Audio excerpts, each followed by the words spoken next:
It always begins quietly. A whisper, a question no one dares to say out loud. How does Meghan Markle keep living like this? The mansions, the couture, the private flights, the constant glow of curated perfection, everything screams success. Yet, behind the sparkle, the math doesn't seem to work. The Netflix empire went silent. The Spotify deal vanished. The brand contracts, short-lived and inconsistent. But somehow, the life of luxury never slowed. Most celebrities scale down when the income dries up. Not Meghan Markle. Her world stayed gilded. And that's when the whispers started. Insiders called it funding continuity. A polished phrase, hiding a sharp truth, someone else might be paying the bills. Not as charity. Not as pity. But for something far more strategic, access. The kind that opens rooms money can't buy.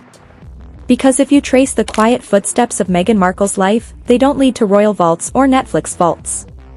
They lead to something far more discreet, unseen hands that prefer power over publicity. When Meghan married Prince Harry, she thought she was walking into forever wealth, castles, diamonds, a life scripted in luxury. But what she found behind the palace gates was the opposite. The riches didn't belong to the people wearing the crowns. They belonged to the institution. Even Harry's personal wealth, comfortable but modest, came from his mother's inheritance and a sliver of military pay. The fairy tale shimmer cracked fast. Meghan realized that being royal meant being regulated. Every expense monitored. Every move approved.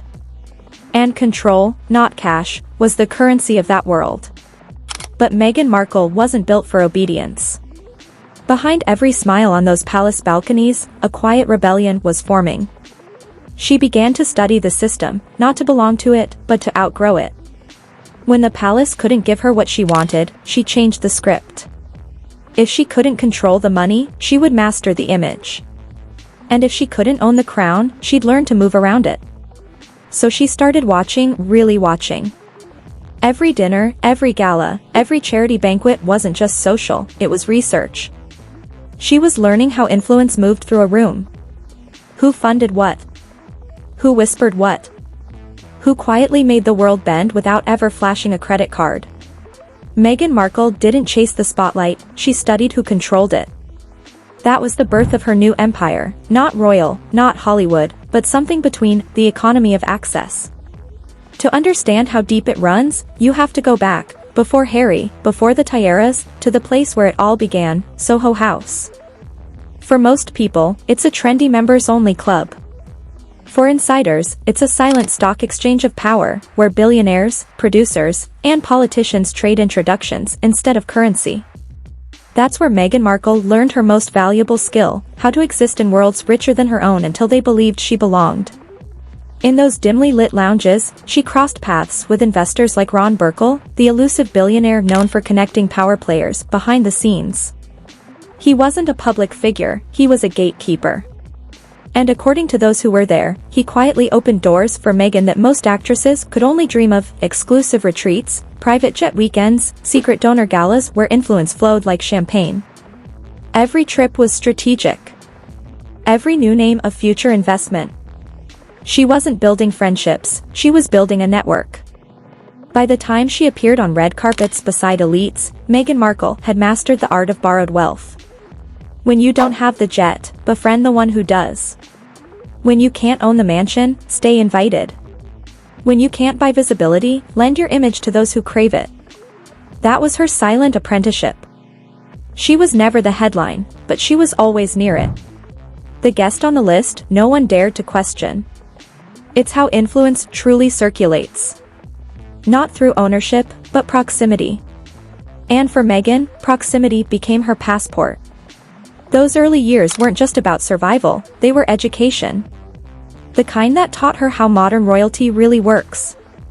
Not through bloodlines, but through networks. So when she finally walked into the royal family, she wasn't entering a new world, she was merging two of them. Hollywood power and aristocratic privilege. And though the public thought she'd left her past life behind, insiders say she never did.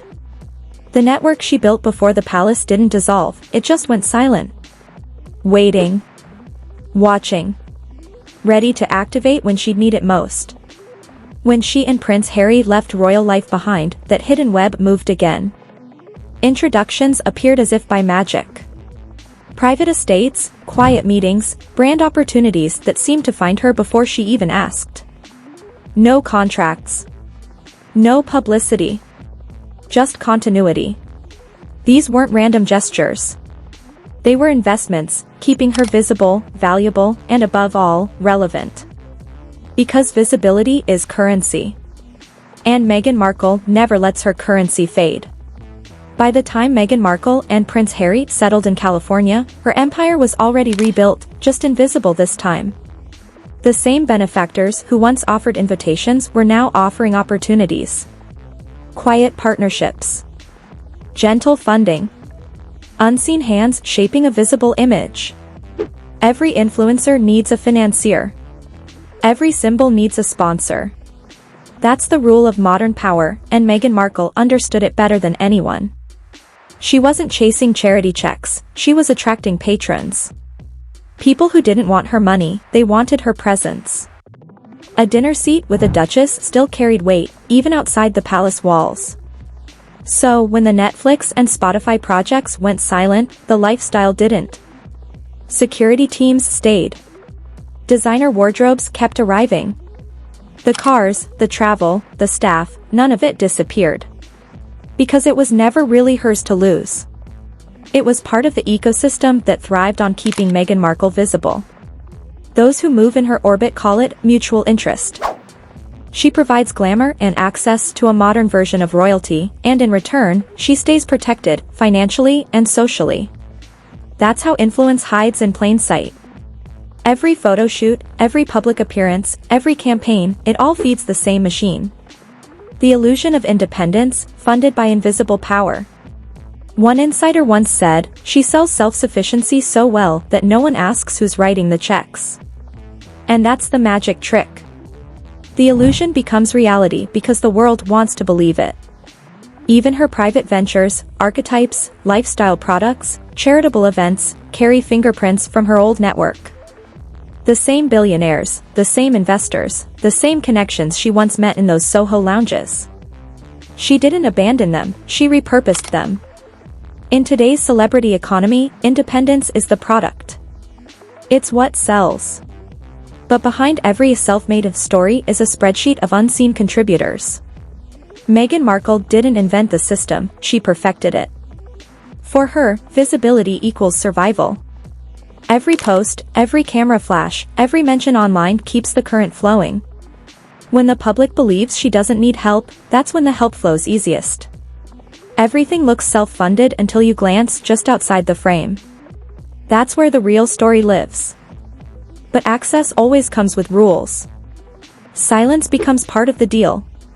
There are subjects she avoids, opinions she softens, causes she amplifies just enough to keep the bridge between influence and approval intact. When benefactors buy your presence, they also lease your discretion. You can speak freely, but never recklessly. You can shine, but not too bright to burn those who fund the light. That's why every controversy surrounding Meghan Markle fades faster than it explodes.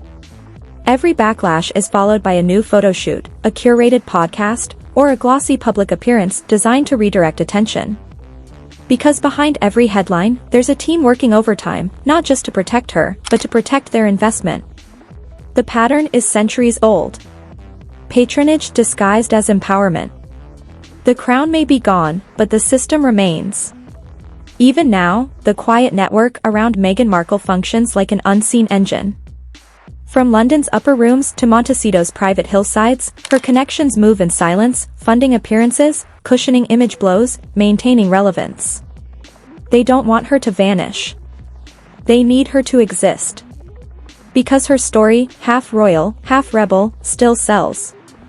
One associate put it bluntly, the fortune isn't measured in money, it's measured in momentum. And momentum is exactly what Meghan Markle trades in.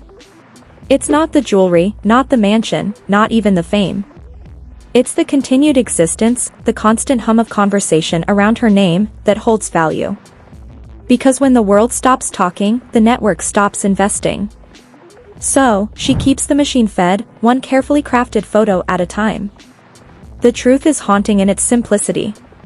The life we see isn't funded by one person, one deal, or one inheritance. It's powered by a collective interest, people who benefit from keeping Meghan Markle exactly where she is, visible, desirable, profitable. Her fortune, then, isn't in her accounts. It's in the people who never let her fade. And that's why no matter how many contracts end or headlines cool, she remains untouched. Because in her world, survival isn't about wealth, it's about who keeps your name alive when the spotlight shifts. Behind the glamour, that's the unspoken truth, Meghan Markle doesn't just live off money. She lives off motion. Off access. Off the unending rhythm of attention that her benefactors quietly maintain. And as long as someone, somewhere, finds value in her name, Meghan Markle will never truly disappear.